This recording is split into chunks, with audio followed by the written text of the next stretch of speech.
Λοιπόν, συνεχίζουμε να σας δείχνουμε κοπές για κοντοσούβλια, για μεγάλα κοντοσούβλια και τώρα σήμερα έχουμε λαιμό, 4 κιλά μικρέ. Το κακό είναι στα μεγάλα ότι αργό να γίνω. Θα έχουμε και για τα ψήσουμε κανένα λουκανικάκι. Λοιπόν. Εσύ νομίζεις δεν πήρα λουκανικό. Είμαι σίγουρος.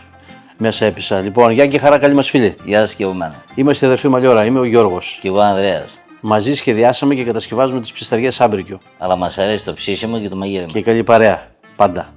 Έτσι. Μέλος και συνέδριος στην εταιρεία μας Grill Philosophy, ο Γιώργος Καραγιάννης. Απόν και αυτή τη φορά γράφουμε από εσείς, Γιώργο. Θα μείνει στην ίδια τάξη, Γεωργία. Μεταξυταστέως. Λοιπόν, θα δούμε, μπορεί να σε αφήσουμε και στην ίδια τάξη. Λόγω δουλειάς, λόγω απόστασης δεν μπορεί να είναι εδώ. Λοιπόν, μυζιδάκι δεν θα έχει. Δεν θα έχει. Πριν το βάλουμε λοιπόν, για να ψηθεί όταν το βάλουμε απάνω, θα έχουμε μυζιδάκια. Ετοίμασε κάτι Πάω καλό. για τα μυζεδάκια, παιδιά. Και μην λαμβάνεις υπόψη τα λουκάνικα. Έτοιμα τα έχω. Λοιπόν, όπως σας έχουμε πει, ξεκινήσαμε μια σειρά από βίντεο όπου θα σας δείχνουμε διάφορες κοπές για κοντοσούβλια μεγάλα κυρίως. Εδώ τώρα έχουμε λαιμό. Λαιμό χωρίς κόκαλο. Είναι ένα κομμάτι κρέατος που είναι πάρα πολύ μαλακό, έχει αρκετό ενδομυϊκό λίπος και πάρα πολύ κολαγόνο, γιατί είναι μύς ο οποίος κινείται πολύ, παίρνει φορτία δηλαδή στο ζώο. Σ' άλλους αρέσει, κάποιοι άλλοι όχι. Εμάς μας αρέσει πάρα πολύ, το βάζουμε συχνά είτε μόνο του είτε σε μίξη με άλλα μέρη του ζώου. Πάμε λοιπόν να το ετοιμάσουμε, να κάνουμε μια special μαρινάδα για να δώσουμε εξαιρετική γεύση. Λοιπόν, είναι 4 κιλά ακριβώς. Τις δοσολογίες που θα σας δώσω για τα καρικεύματα αφορούν 1 κιλό. Οπότε, εμείς έχουμε βάλει βέβαια αντίστοιχα τις ανάλογες ποσότητες. Οπότε, αν είχαμε 1 κιλό εδώ πέρα, θα βάζαμε 20 γραμμάρια μείγμα καρικευμάτων Grill Philosophy για σουβλάκι κοντοσούβλι και 20 γραμμάρια από το μείγμα μας για χοιρινό. Αυτός ο συνδυασμός έχει δώσει πάρα πολύ καλά αποτελέσματα, το έχουμε δοκιμάσει πάρα πολλές φορές. Το ρίχνουμε μέσα σε νερό, θα χρησιμοποιήσετε 120 γραμμάρια νερό για κάθε κιλό κρέας. Εμείς εδώ έχουμε βάλει, όπως καταλαβαίνετε, το ανάλογο νερό. Διαλύονται πάρα πολύ εύκολα τα καρικεύματα και σε κρύο νερό, και πρέπει να είναι κρύο το νερό, δεν βάζουμε ποτέ νερό ζεστό στις μαρινάδες. Λοιπόν, το ανακατεύουμε. Για πιο ευκολία μπορείτε και χεράκι να βάλετε. Και αφού διαλυθούν τα μείγματά μας και λιώσει και το αλάτι, κυρίως αυτό, τότε περιχύνουμε το κρέας για να μαριναριστεί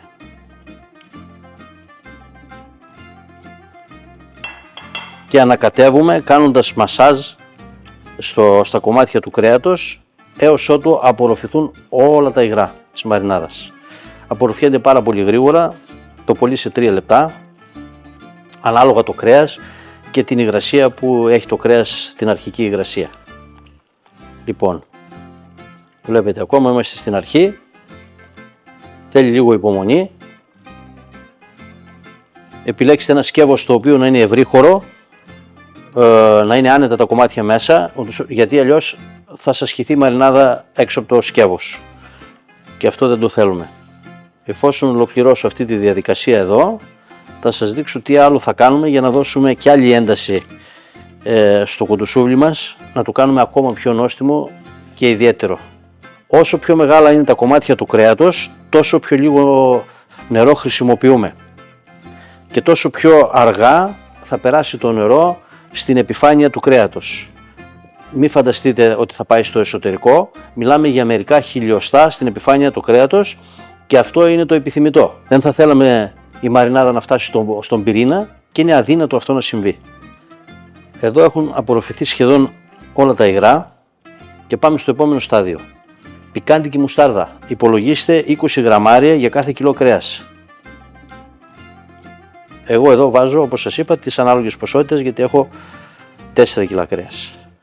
Σας το λέω στο κιλό για ευκολία, για να μπορείτε να τα συγκρατήσετε. Και ανακατεύουμε ξανά, κάνοντας μασάζ. Η μουστάρδα δίνει πάντα ιδιαίτερη γεύση στα ψητά, κυρίως στο χοιρινό. Και εδώ επιλέγουμε μια πικάντικη μουστάρδα της αρεσκίας σας Και τελειώνουμε προσθέτοντας 20 ml ηλιέλαιο για κάθε κιλό κρέας.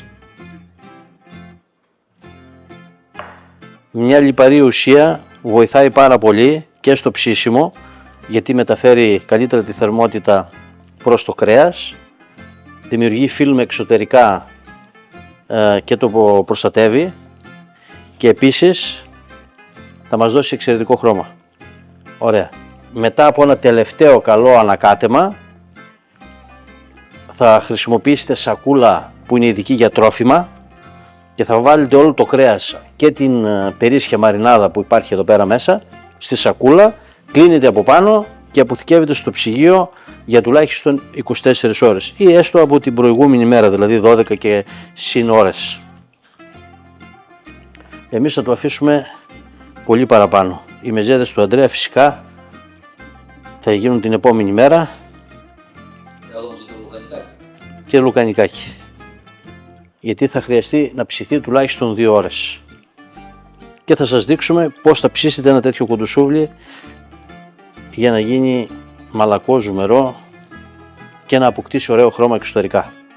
Λοιπόν, είμαι έτοιμος, τα βάζω στη σακούλα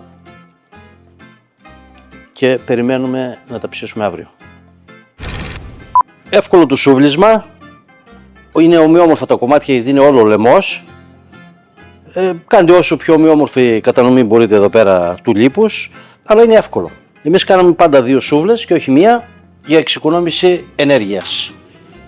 Το βάζουμε σε αυτή εδώ τη θέση, βάζουμε μπροστά και η άλλη ξανά εδώ.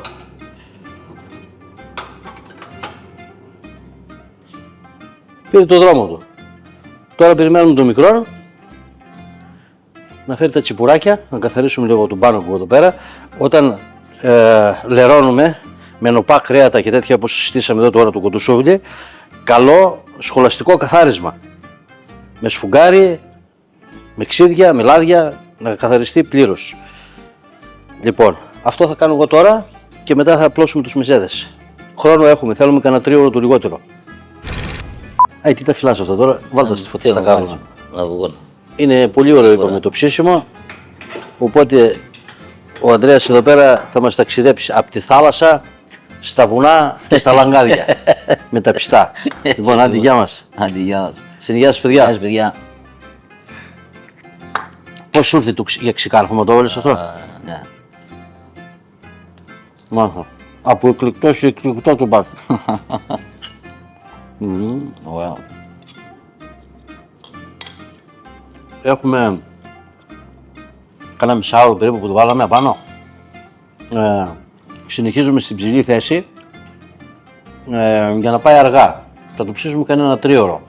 Αν θέλετε να το κάνετε να διαλύετε, θα πρέπει να περάσετε τις 3 ώρες, 3,5, 4, και καλό ήταν να ξεκινούσετε πιο κοντά στη φωτιά, πιο δυνατά και μετά, για κάμια ώρα περίπου, και μετά να ανεβείτε πιο ψηλά και να το αφήσετε εκεί πέρα 3-4 ώρες για να διαλύετε. Παρέα και τσίπουρο να έχετε. Παρέα και τσίπουρο να έχετε και κάνα μικρό να περιστρέφετε εκεί πέρα, γιατί αλλιώς θα λιποθυμήσετε από την αγωνία και το περίμενε. Γι' αυτό εμείς πάντα ψήνουμε και μικρά μαζί με τα μεγάλα. Γεια μας. Γεια μας. Μία έρεξη εσύ του κατέβασες με τον πάτο. Εγώ έχω και 3 φορές. Α, έτσι πάει. Δεν βολιάζει με μετράει, δεν μου το πήξε. Αφού το αφήσαμε περίπου μισή ώρα λίγο πιο ψηλά και άλλαξε λίγο χρώμα, τώρα το πάμε πιο κοντά στη φωτιά, άλλη τεχνική ψησίματος αυτή, πιο δυνατή φωτιά, να πάρει απ' έξω λίγο χρώμα, έντονο και γρήγορα, και μετά θα το πάμε πιο ψηλά και θα το αφήσουμε εκεί να το τελειώσουμε με πιο αργό ψήσιμο. Τα λουκανικάκια προχωράνε. Εδώ πέρα έχει πάρει αρκετό χρώμα. Σε λίγο, να πιω και εγώ μια τζούρα τσιπουράκι, θα τα ανεβάσουμε λίγο παραπάνω και θα το αφήσουμε εκεί πέρα για το υπόλοιπο της ώρας για να γίνει έτοιμο. Αυτό είναι 2 σούβλες. 2 σούβλες είναι αυτά τα λουκάνικα. Τι όχι. Όχι, δεν περιμένω. Τέλος πάντων. Κρατάω εγώ γιατί κάνω και σιλουέτα να φάω εκεί πέρα το κουτισούλτα. Λοιπόν, κάτσε τουλάχιστον να κατοχυρώσω ένα. Στην υγεία σας, παιδιά. Λοιπόν, παιδιά, έχουμε βάλει και άλλο κάρβουνο, γιατί ήταν λίγο αυτό από την αρχή. Τα ανεβάσαμε πιο ψηλά γιατί έχει πάρει ήδη χρώμα και θα τα αφήσουμε εδώ τώρα για κάνα 2 ώρες ακόμα, γιατί 1 ώρα ψήνεται μέχρι τώρα, να πάει σιγά σιγά να ψηθεί καλά, να λιώσει όσο πιο πολύ γίνεται. Αν θέλετε να λιώσει πάρα πολύ, θα πάτε ακόμα πιο σιγά το ψήσιμο και για περισσότερη ώρα. Για να το δούμε σε λίγο, στο ενδιάμεσο στάδιο, δηλαδή στις 2 ώρες, θα το ξαναδούμε πάλι, θα κάνουμε μια ανασκόπηση και μετά θα μας πει το τελείωμα για να σας το δείξουμε πώς έγινε τελικά. Καραμελωμένο λιπάκι. Και έπρεπε αυτό, κανάτα. Βάλεις να κάνουμε ξυπουράκι τώρα. Τότε τι θες. Ψωμί τα βάζεις όλα τα πιάτα. Δεν άφησες τίποτα εδώ. Χριστός και Παναγία. Μας, ξέρεις κολόνια τώρα. Φάει τέτοιο, μη φας κουπισούλ. Λοιπόν εδώ, λοιπόν εδώ, βλέπετε έχει πάρει ωραίο χρώμα, αρχίζει να καραμελώνει. Η θερμοκρασία είναι όσο χρειάζεται, ούτε πολύ δυνατή, ούτε λίγη.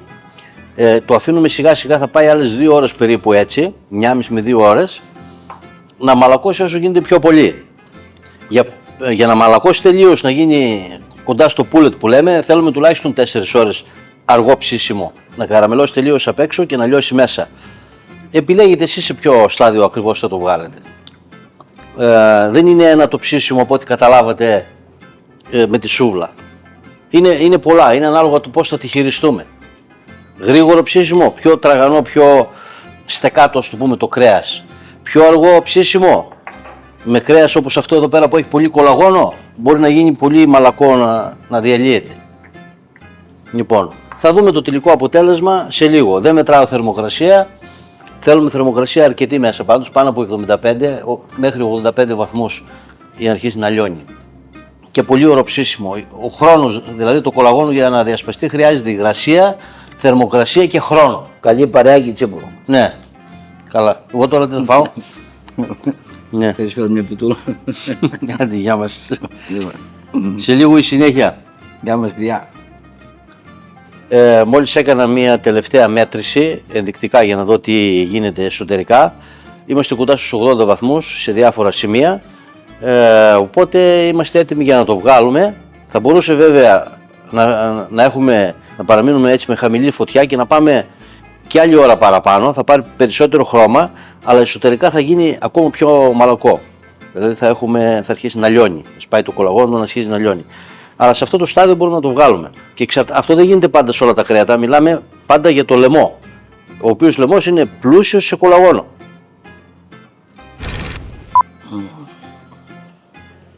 Εδώ να προλάβω να φάω, γιατί άμα του κόψω από εκεί μεριά, εδώ τουλάχιστον είναι και πιο κρύο, δεν είναι τόσο πολύ ζεστό. Δοκιμάσω λίγο από τη φορά μου πρώτος. Εδώ. Πάνω. Επέρυφη γεύση. Ο λαιμός έχει τη δικιά του γεύση. Εδώ ζεματάει, καλά έκανα εγώ και πήρα από εκεί. Μπορώ να το πιάσω.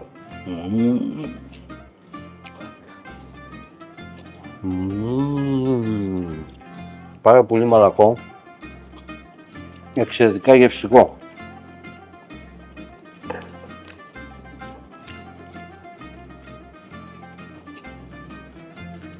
Είπαμε αν θέλετε να λιώνει, εκεί ψηλά που ήτανε, σε χαμηλή θερμοκρασία όπως διαμορφώθηκε μετά από ώρα ψησίματος, κάνα 3 τέταρτα ακόμα.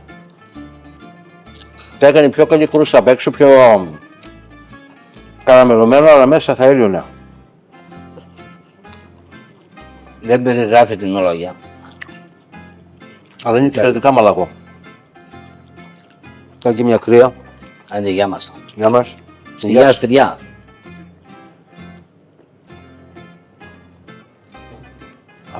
Πιάστηκε ο λαιμός. Λοιπόν, παιδιά, ελάτε. Παιδιά όπου πιάστε. Ελάτε στην παρέα μας. Έλα, Στέλιο. Δεν τρέπεσαι. Μισό γεννήσει παιδί. Λοιπόν, ευτυχώς χτύψε το τηλέφωνο του Ανδρέα και μας άφησε λίγο χώρο εδώ πέρα να δράσουμε. Τι ωραίο. Ελάτε ρε παιδιά. Τι λες τώρα.